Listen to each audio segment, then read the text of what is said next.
Karoline Leavitt just obliterated liberal TV host Bill Maher after he launched a vicious attack on Donald Trump during a primetime interview. What started as a standard political discussion erupted into an explosive confrontation that left Maher stumbling for words and viewers stunned. But before we dive in, let me know in the comments where you're watching from. White House Press Secretary Karoline Leavitt arrived at the real-time studio prepared for a routine interview. But when host Bill Maher unleashed a barrage of personal attacks against President Trump, she became a fierce defender that no one saw coming. "You can attack policies all day, but I won't sit here while you spread blatant lies about the President of the United States," she declared, her voice steady but eyes blazing. The audience watched in shocked silence as Maher's smug expression melted away. Before diving deeper into this remarkable confrontation, drop a comment telling us where you're watching from, and hit that subscribe button so you don't miss any of our breaking political coverage. As the studio lights brightened on the real-time set, veteran host Bill Maher welcomed viewers with his trademark sardonic smile. "Good evening, America. Tonight we're joined by White House Press Secretary Karoline Leavitt for what promises to be an enlightening conversation about the administration's latest initiatives. Welcome to Real Time, Miss Leavitt." Leavitt sat poised across from Maher, professional in a sharp navy blazer, her blonde hair perfectly styled. "Thank you for having me, Bill. I'm looking forward to discussing the President's accomplishments and upcoming agenda." Maher nodded, his expression shifting into the familiar cynical smirk that's made him famous. "Before we get to policy matters, I'd like to address what many are calling the President's increasingly erratic behavior at recent public appearances. Just last week, he referred to his political opponents as enemies of the state and suggested the Justice Department should investigate journalists who criticize him. As someone who speaks for the President, how do you justify this kind of authoritarian rhetoric?" Leavitt's expression remained composed, though her eyes narrowed slightly. "I appreciate your question, Bill, but I challenge the characterization. The President was specifically referring to individuals who have deliberately spread misinformation designed to undermine democratic processes, not critics or political opponents broadly. Context matters tremendously."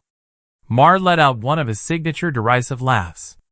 "Context certainly does matter, which is why I'm curious how you square working for a man who has been found liable for sexual abuse, faced multiple criminal indictments, and who many psychologists have suggested displays narcissistic personality traits. As a young woman representing this administration, doesn't that create some moral conflict for you?" The audience gasped, with some of Maher's typically supportive crowd even shifting uncomfortably in their seats. Leavitt sat up straighter, her professional demeanor intact but with steel entering her voice. "Bill, I agreed to come on your show to discuss policy issues affecting the American people. Instead, you've chosen to begin with personal attacks and discredited partisan talking points. But since you've gone there, let me be crystal clear. I work for President Trump because I believe in his vision for America, his policies that delivered economic prosperity before the pandemic, and his unwavering commitment to putting American interests first." She leaned forward slightly. "And frankly, I find it condescending that you'd suggest I, or any woman in politics, would need your guidance on moral decision-making. I'm perfectly capable of making my own assessments based on direct experience rather than media narratives." Maher blinked, momentarily thrown by her composed but forceful response. His usual quick wit seemed to falter. "That's all well and good," he said, "but you haven't addressed the core concern. How can Americans trust a leader who consistently prioritizes personal vendettas over national interests? Just yesterday, the President threatened to withhold federal disaster funds from states whose governors have criticized him." Leavitt's eyes flashed. "That's absolutely false, and you know it. The President has never withheld, or threatened to withhold, disaster relief based on political considerations. In fact, This administration has approved every major disaster declaration request, including from states with vocal critics of the president. What you're doing right now, spreading demonstrably false information, is exactly the kind of irresponsible journalism the president has rightfully called out. The audience murmured as Maher shifted in his seat, visibly uncomfortable with being called out so directly. Even some of his loyal fans in the front row exchanged surprised glances. "Let me show you something," Leavitt continued, pulling out her tablet. "Here's the approval rate for disaster declarations under this administration compared to the previous one. The numbers speak for themselves. 97% approval rate, higher than any administration in modern history. That's not partisan rhetoric, it's verifiable fact." Maher attempted to regain control, his voice taking on the caustic tone he typically reserves for his closing monologues. "Those statistics don't address the president's public statements, threatening. I'd like to see those statements, Bill," Leavitt interrupted firmly. "Quote them for me. When exactly did the president threaten to withhold disaster funds from states with governors who criticized him? Because it didn't happen. And making such claims without evidence is precisely why public trust in media continues to plummet." The studio fell silent as Maher fumbled with his notes, unable to produce the specific quote. His writers, visible just off camera, scrambled through papers, but appeared to come up empty. "You see," Leavitt continued, "this is unfortunately typical of coverage of President Trump. Vague allegations presented as fact, quotes taken out of context or simply fabricated, and a complete disregard for the actual policy achievements that impact Americans' lives." Maher, attempting to recover, shifted tactics with the sharp pivot he's known for. "Let's talk about those policies then.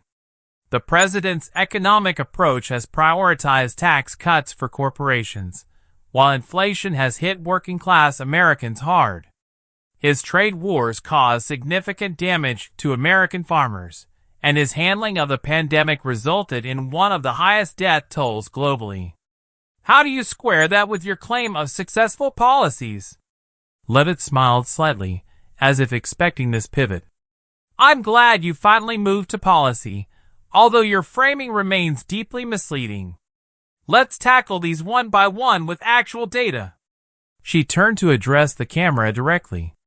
"Under President Trump's leadership, before the pandemic, we saw the lowest unemployment rate in 50 years, including record low unemployment for African Americans, Hispanic Americans, and women. Median household income increased by over $6,000, the largest gain on record.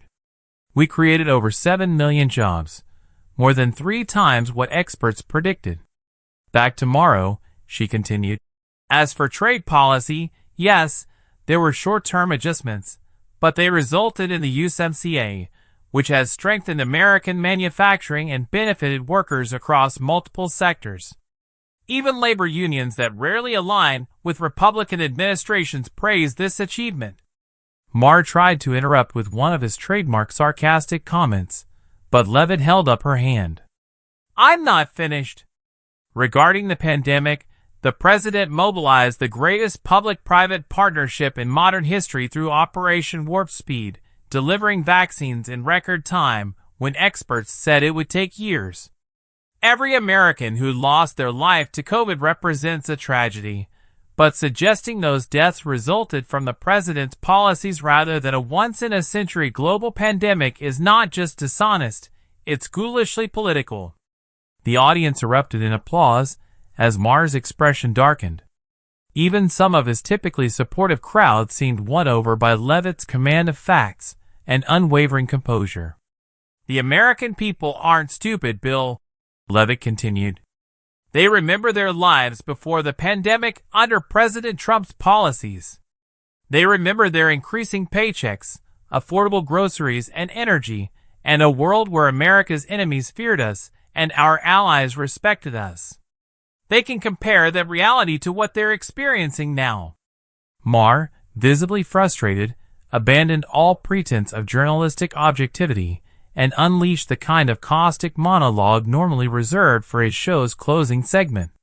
What the American people remember is an administration marked by chaos, corruption, and a president who incited an insurrection against our capital. They remember a narcissistic leader who cared more about his Twitter account than governance. They remember a man who mocked disabled reporters, separated children from their parents at the border, and who continues to undermine our democratic institutions with baseless claims about election fraud. His voice rose as he continued, his face reddening with each word.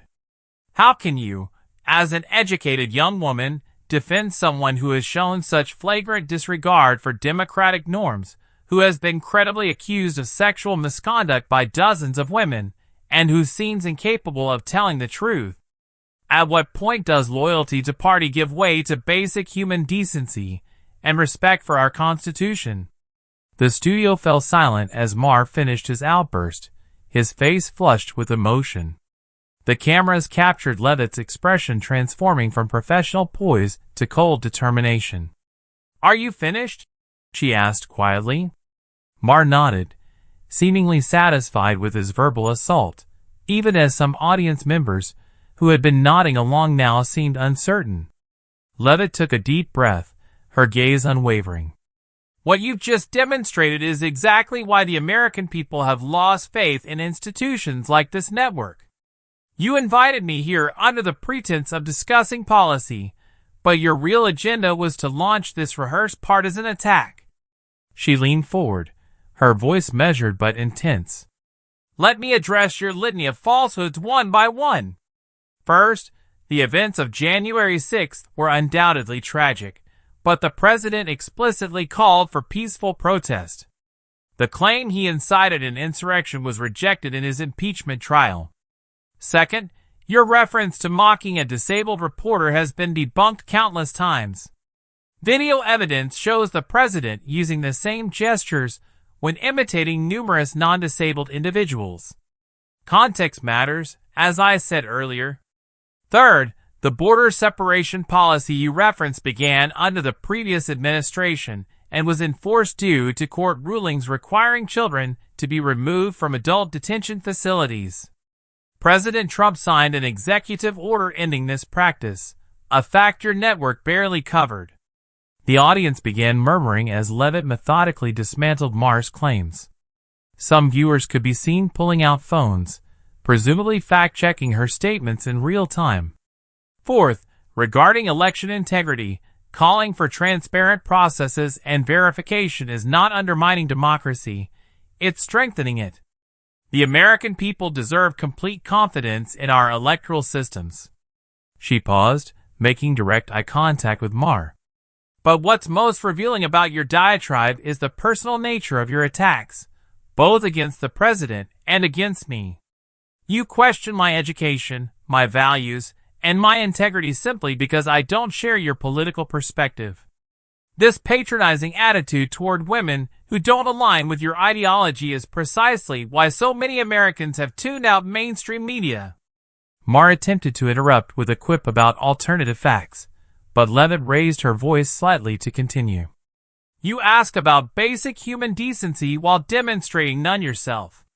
You claim to defend democratic norms while trying to delegitimize the voices of the 74 million Americans who voted for President Trump. Your purported concern for women's dignity apparently doesn't extend to women like me who make their own political choices." The studio remained utterly silent as Leavitt continued her systematic response. "As for truth-telling, I find it ironic that you raised this issue after opening our segment with demonstrably false claims about disaster funding. The American people see through this selective outrage and hypocrisy. They understand the difference between substantive criticism of policies and the kind of character assassination you've engaged in tonight." Maher finally managed to break in, his typical comedic timing completely thrown off. "Miss Leavitt, these deflections don't address the fundamental." "They aren't deflections, Bill," Leavitt cut him off. "They're corrections to your misinformation, and they speak to something fundamental, the media's abandonment of objectivity when covering President Trump. She turned to address the camera directly. The American people deserve better than what they're getting from shows like this. They deserve journalists who prioritize truth over narrative, who present facts in context rather than selectively editing to fit predetermined conclusions. Most importantly, they deserve a media landscape that respects their intelligence enough to let them form their own opinions rather than being told what to think. Turning back to Maher, whose composed host persona had completely dissolved, she delivered her final blow. You asked when loyalty to party gives way to basic human decency. I'd suggest you ask yourself when loyalty to ratings and partisan narratives gives way to basic journalistic integrity, based on tonight's performance. You're still far from finding that answer. The audience erupted in spontaneous applause, some rising to their feet.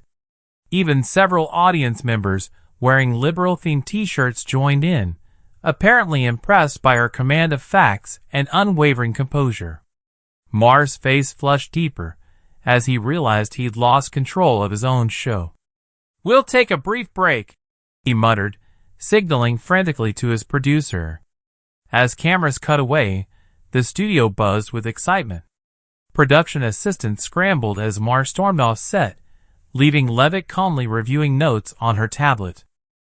Several audience members could be overheard expressing their shock at seeing Maher, known for verbal takedowns, finding himself on the receiving end for once. When the broadcast resumed, Maher had regained some composure, though his earlier confidence was noticeably diminished. His usual sardonic smile seemed forced, his posture less relaxed than usual. Welcome back to Real Time. We're continuing our conversation with White House Press Secretary Karoline Leavitt. Let's shift to the administration's foreign policy achievements. Leavitt nodded, seamlessly transitioning to the policy discussion she'd originally expected. Thank you, Bill. President Trump's approach to foreign policy has been guided by a clear principle. America first doesn't mean America alone. It means ensuring our international engagements serve American interests and promote global stability. She outlined the administration's achievements with precision: historic peace agreements in the Middle East, NATO allies increasing defense spending, confronting China's unfair trade practices, and maintaining firm pressure on adversaries like Iran and North Korea. Maher, chastened by their earlier exchange, maintained a more professional tone for the remainder of the interview, though the tension remained palpable.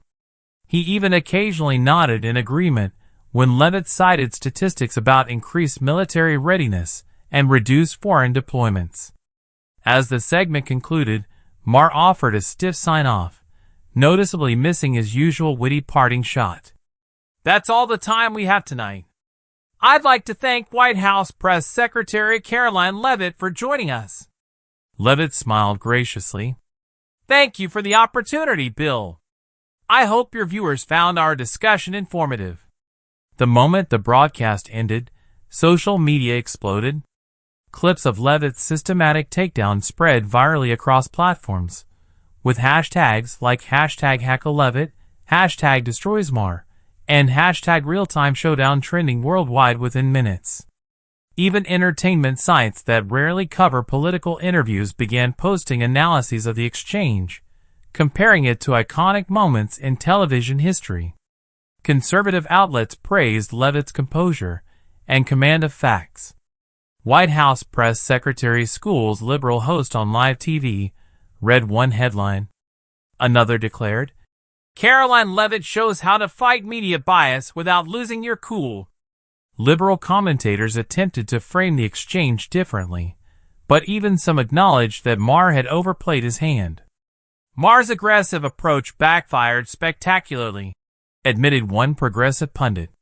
He came prepared for a political hit job and encountered someone who'd done her homework better than he had. Media analysts debated whether the confrontation represented a turning point in press relations. What we witnessed was the collision of old media's assumption of authority with new media accountability, observed one communications expert. Maher expected deference to his position that he hasn't earned through factual reporting. By morning, the complete segment had millions of views across multiple platforms. The network switchboard was flooded with calls, both criticizing Maher's approach and praising Leavitt's response. Several late-night comedy shows even incorporated references to the exchange in their monologues, with one host joking, "Bill Maher finally met someone who can out-Maher Bill Maher." Meanwhile, in the White House, President Trump posted on social media, "Proud of it, Karoline Leavitt, for standing strong against fake news. Bill Maher tried his usual dishonest liberal tricks and got schooled with facts. Ratings disaster for real time. America is watching the truth prevail." Maher remained silent on social media as network executives held emergency meetings about the fallout.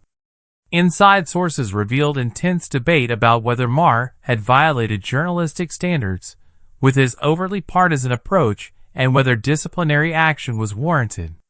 Comedy Central reportedly contacted Leavitt immediately with an invitation to appear on one of their political satire shows. Political communications directors across Washington studied the exchange as a masterclass in message discipline and fact-based defense against hostile questioning. Veteran press secretaries from both parties privately acknowledged Leavitt's performance as exceptional under pressure. 3 days later, HBO issued a statement acknowledging that certain claims made during last Friday's interview with White House Press Secretary Karoline Leavitt were presented without sufficient factual verification. Real Time remains committed to journalistic excellence and accurate reporting. While stopping short of a full apology, the statement represented an unprecedented admission of error from a network typically resistant to corrections.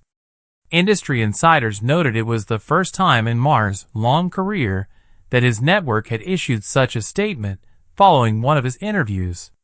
For Leavitt, the confrontation elevated her profile dramatically. Interview requests flooded in, along with speaking invitations from conservative groups impressed by her poised defense of the administration. Once primarily known within political circles, she became an overnight sensation among the president's supporters, and a respected adversary even among his critics. Several publishing houses reached out with book deal offers, and rumors circulated about potential future political aspirations. The exchange between Karoline Leavitt and Bill Maher reveals deeper truths about America's media landscape and political communication in our polarized era.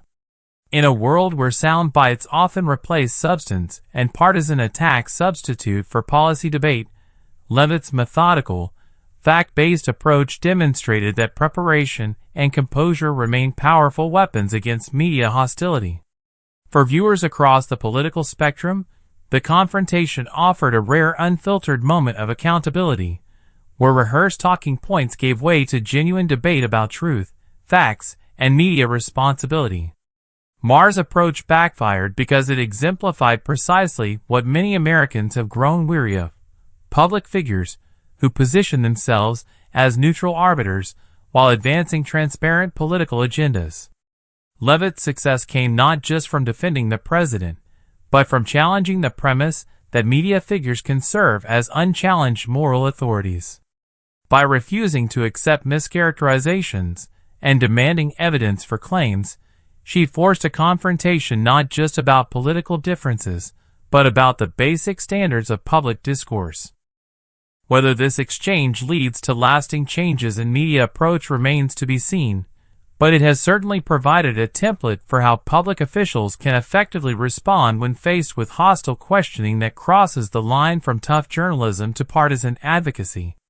In today's complex information environment, where allegations spread faster than corrections and narrative often trumps nuance, Leavitt's performance demonstrated that the most effective defense combines thorough knowledge, unshakable composure, and the confidence to challenge questionable premises directly rather than accepting them as the parameters of debate. Don't forget to like, subscribe, and hit that notification bell so you won't miss our follow-up coverage on the continuing fallout from this extraordinary confrontation. Thanks for watching, and we'll see you in the next video to find out whether Bill Maher's ratings recover after this devastating defeat, and how Karoline Leavitt's star continues to rise in the political landscape.